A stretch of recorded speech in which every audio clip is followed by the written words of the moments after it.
Today we are learning circular weaving. Like the interlacing and whipping we've done before, circular weaving is a great addition to many other more complex designs, including griffin stitch, which we'll be learning next. For this version, we'll start with a trellis stitch made with double stitch bars. You can absolutely do circular weaving on single bar cross points, but I like the extra stability and width that the double bars give. You could also try creating a woven trellis, which would then require you to alternate the direction of your weave with each circle, or using two different colors for the double bars of the trellis for a more creative final palette. So there's many ways to experiment here.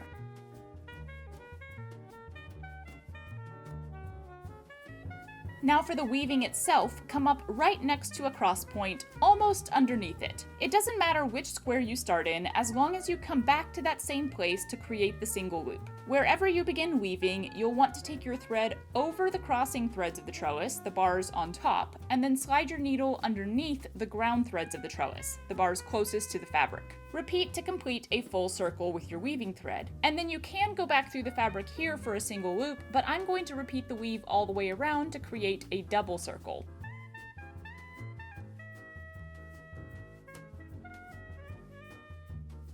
Now that I have two circles of thread, I'll take my thread back through the fabric as close to the point where I came up as possible, tucked underneath the edge of the circle so it's not visible. Again, there are plenty of ways to play around with this stitch. You can add a third or even fourth loop to the thread, widening that circle even more. You can skip every other cross point or alternate sizes of circle on each cross point. You can change colors with each weave, whatever you please.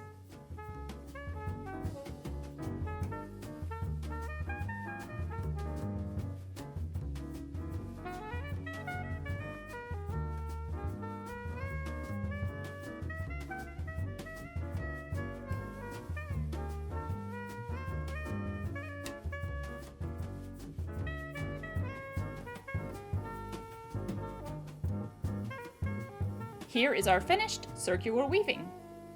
And we're done.